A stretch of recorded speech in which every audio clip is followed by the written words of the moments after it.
चीज़ उसी वक्त तय कर दी जाती है जब वो अपने माँ के पेट में होता है। यानी कि उसका नाम और वो किस दिन पैदा होगा और किस जगह पैदा होगा और किस वक्त पैदा होगा और उसकी ज़िंदगी भर के तमाम रिस्क वो कहाँ से कमाएगा और किस दिन वो मरेगा और किस से उसकी शादी होगी, हत्ता कि हर चीज़ उसके बारे में उसी वक्त लिख दी जाती है जब वो अपने माँ के रहम में होता है। तो अस्सलाम वालेकुम guys, welcome back to my channel. चलते हैं थोड़ा सा पीछे, यानी कि 13 नवंबर को। तो इस वक्त तकरीबन सुबह के 10:15 के करीब हो रहे थे और अचानक से ये डिसीज़न लिया गया कि आज मेरी बहन का ऑपरेशन है।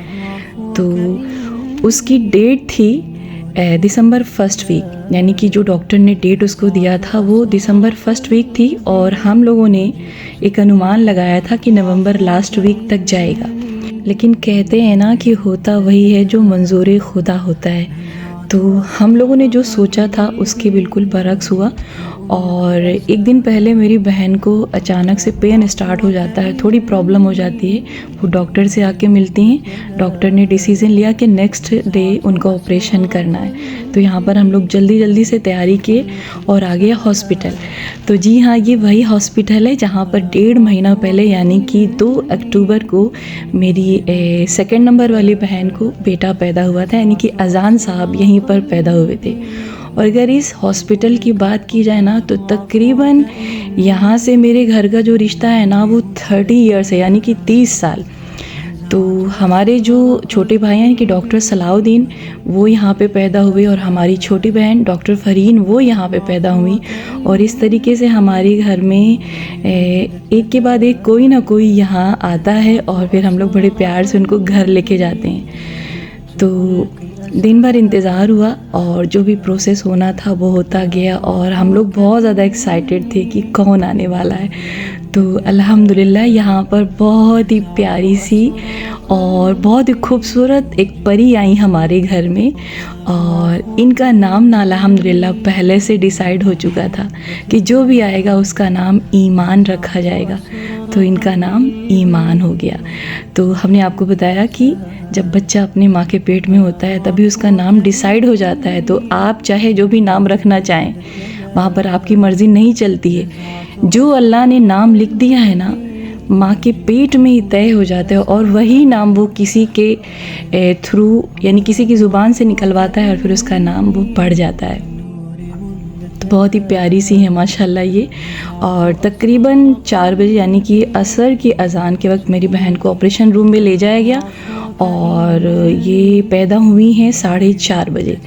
तो ये है फवाज़ की बहन और यहाँ पर फवाज़ की माशाल्लाह 2 बहनें हो गई हैं। तो जब ऑपरेशन का टाइम होता है ना तो बहुत उलझन भरा वक्त होता है और हम सब कहीं ना कहीं ये सोच में रहते हैं कि कौन आ रहा है।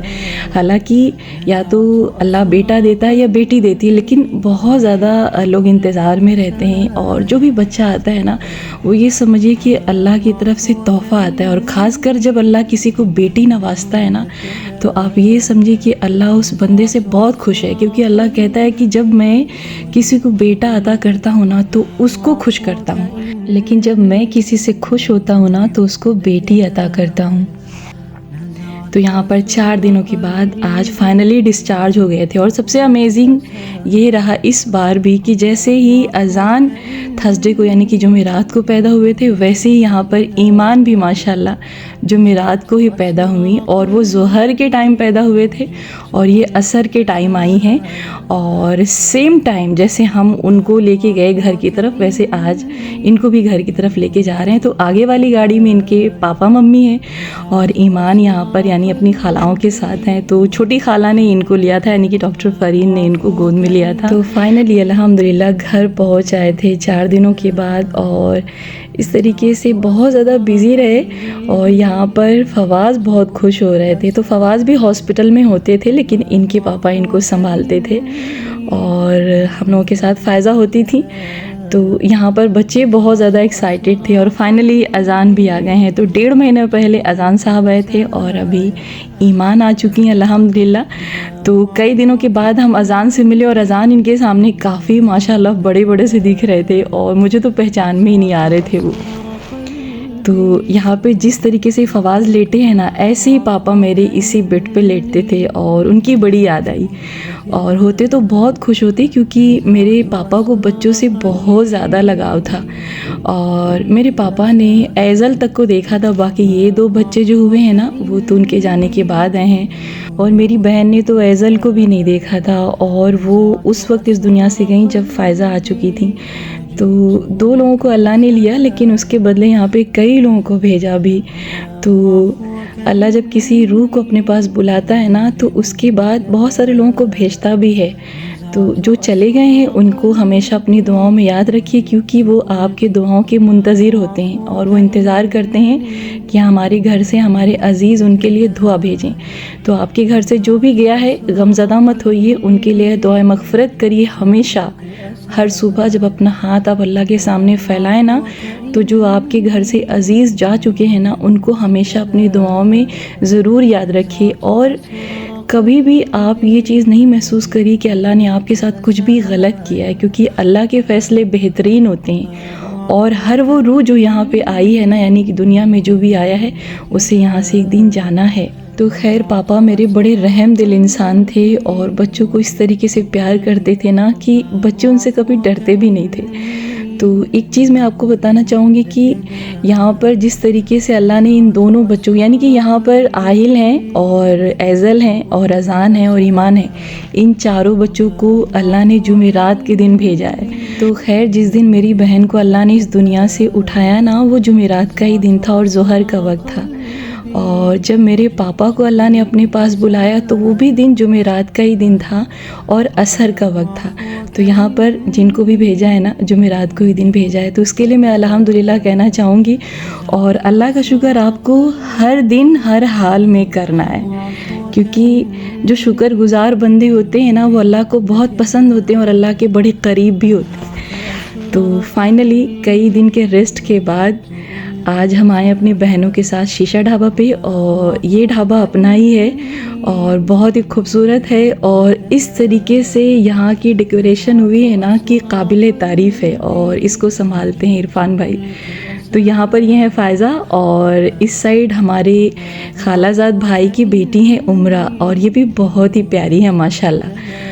तो शीशा ढाबा की अगर बात की जाए ना, तो वैसे मैंने बहुत बार यहाँ की तारीफ़ की और ये काबिल तारीफ़ है भी, क्योंकि यहाँ का खाना ना बहुत ही ज़्यादा लजीज है और बहुत ही ज़्यादा टेस्टी होता है। और साथ ही साथ शीशा ढाबा का हर कोना बहुत खूबसूरत है। और अगर बात करें फूलों की और पेड़ पौधों की ना, तो बेशुमार यहाँ पे पेड़ पौधे हैं। और इरफान भाई दिल के बहुत अच्छे इंसान हैं और उनको खूबसूरती बहुत ज़्यादा पसंद है। मेरे घर के बहुत सारे ऐसे बंदे हैं जिनको पेड़ पौधों से बहुत ज़्यादा लगाव है। तो खैर हम लोग तकरीबन दोपहर के टाइम आए थे यहाँ पे, क्योंकि शाम को यहाँ पर हो जाती है बहुत भीड़, और फिर अगर फैमिली आती है ना, तो कोशिश होती है कि थोड़ा सन्नाटे में ही आया जाए। तो खैर इस तरफ बैठने का एक नया दरबान रेडी हो रहा था, जो कि अभी इनकम्प्लीट है, लेकिन बहुत ज़्यादा कंफर्टेबल लग रहा था यहाँ पे बैठने में।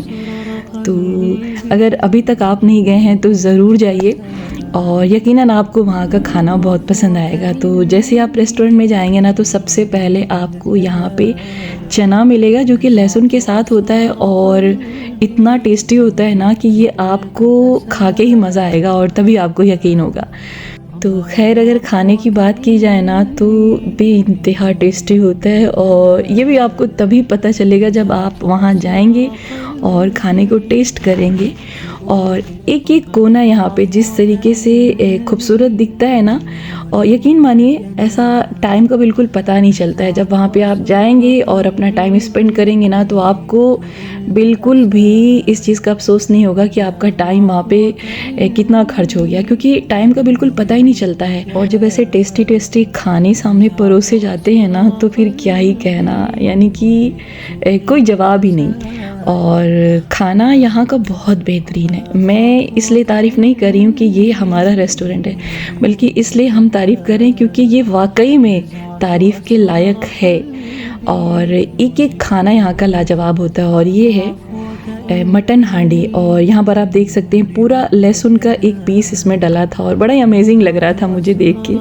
और मैं तो खाने के शौकीन हूँ, खाना बनाना मुझे भी बहुत ज़्यादा पसंद है, लेकिन खाने को डेकोरेट करना वो सबसे ज़्यादा अहम होता है, क्योंकि आप जब उसको एक अच्छे तरीके से सजा के लोगों के सामने परोसते हैं ना, तो उसकी बात ही अलग होती है।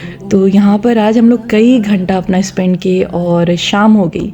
और यहाँ पर जितने भी खाने वाले लोग आते हैं ना, वो शाम के टाइम आते हैं, और हम लोगों की कोशिश होती है कि जल्दी से यहाँ पे खा के निकला जाए, क्योंकि जैसे जैसे शाम करीब होती है यानी कि रात होती है, तो यहाँ पर बहुत ज़्यादा भीड़ हो जाती है। हालांकि अच्छा बहुत लगता है। अगर मैं अपनी बात करूँ तो मुझे यहाँ पर यानी कि एक एक कोना यहाँ का पसंद है और बहुत ज़्यादा अच्छा लगता है। खाना तो मतलब उसके बारे में मैं जितनी तारीफ़ करूं वो कम है। एक बार आप ज़रूर आएँ और खाएं, मेरे कहने पे ज़रूर खाएं खाना यहाँ का। तो यहाँ पर बहुत ही अच्छा लग रहा था इन प्यारी प्यारी बेटियों को देख के। और बस अल्लाह इनके नसीब अच्छे करे, क्योंकि बेटियाँ बहुत खूबसूरत होती हैं, लेकिन उससे भी ज़्यादा उनका बचपन खूबसूरत होता है। लेकिन अगर उनके नसीब अच्छे होते हैं ना, तभी बात जमती है। क्योंकि बेटियों के नसीब अगर ख़राब निकल गए ना, तो समझिए कि मरते दम तक इंसान जो है स्ट्रगल करता है। तो अल्लाह सबके नसीब अच्छे करे, और दुनिया की तमाम बच्चियाँ जिनके भी घर में हैं, अल्लाह उनको कामयाब करे और ज़िंदगी की हर खुशी उनको नसीब करे। तो यहाँ पर आए हैं और इस पे ना बैठे हो ही नहीं सकता। तो मुझे भी बड़ा अच्छा लगता है इस पे बैठ के घूमना। तो यहाँ पर अमानत ऐज़ल को लेके बैठी थी, और पता है आपको यहाँ पे ना आज आहिल ने बहुत सारी चॉकलेट निकाली और सबको बांटा। तो बड़ा ही अच्छा लगा आज का दिन। और ये जो बीच का टाइम था ना, बहुत ज़्यादा भाग दौड़ वाला था और बहुत ज़्यादा बिज़ी रहा, और इस तरीके से चैनल पे हमारा कई दिनों से रेस्ट भी रहा। तो एक चीज़ ये है ना कि अगर मैं चैनल से थोड़े दिनों के लिए ब्रेक लेती हूँ ना, तो फिर कई दिन मुझे लग जाते हैं वापस आने में। तो खैर बड़ा मज़ा आया, लेकिन जो है भाभीयों की बड़ी याद आई, क्योंकि पिछली बार जब हम आए थे तो यहाँ पर हमारे आगे हमारी जो है भाभियाँ बैठी हुई थी और बहुत अच्छा लगा था। तो सबको मिस किया। और साथ ही यहाँ पे सामने खड़े हुए थे हमारे मंजूर साहब, और उन्होंने बहुत ज़्यादा इंजॉय किया था, बहुत हम सबको हंसाया था। तो जब यहाँ पर आना होता है ना, तो फैमिली के सारे मेंबर की बड़ी याद आती है, लेकिन बहुत कम ऐसा मौका होता है जब सब इकट्ठा होते हैं। तो फ़िलहाल जी बहुत अच्छा लगा आज का दिन, और बहुत ज़्यादा टाइम तक यहाँ पर हम लोग जो है ठहरे रहे, और बस जाने का दिल ही नहीं करता, क्योंकि अगर जगह खूबसूरत हो और आपको खूबसूरत जगह अच्छी लगती है तो फिर वहाँ टाइम का पता नहीं चलता है। और दूसरी बात, अल्लाह को खूबसूरती बहुत ज़्यादा पसंद है, और वो बंदे भी बहुत ज़्यादा पसंद हैं जो खूबसूरती को अपने आसपास बिखेरते हैं और खूबसूरत दिल के मालिक होते हैं। तो यकीनन वही लोग अपने आसपास खूबसूरती बिखेरते हैं जो सचमुच खूबसूरत दिल के मालिक होते हैं। तो अगर आप भी खूबसूरत दिल के मालिक हैं तो मुबारक हो, क्योंकि ये बहुत अच्छी क्वालिटी है। और अपने आसपास इतना ज़्यादा जो है खूबसूरती बिखेरिए ना कि वहाँ से हटने का दिल ही ना करे, और अपने घर को सजाइए और एक एक कोना साफ रखिए और खुश रहिए। मिट्टी खा रहे ठीक, बुलाए पापा को। अलाउद्दीन इधर इधर इधर देखो, इधर देखो, मिट्टी खाएगा। मिट्टी मिट्टी खा रहे हो, मिट्टी खा रहे हो। और ये है मेरे घर के प्यारे से राजकुमार अली हसन, और ये है मेरे भाई अलाउद्दीन साहब के बेटे। तो ये बहुत प्यारे हैं और मुझे ये बहुत ज़्यादा पसंद है। वैसे मेरे घर के सारे बच्चे अल्हम्दुलिल्लाह बहुत खूबसूरत और बहुत प्यारे हैं, लेकिन अली हसन के अंदर एक अलग सी कशिश है जो मुझे अपनी तरफ जो है बहुत खींचती है।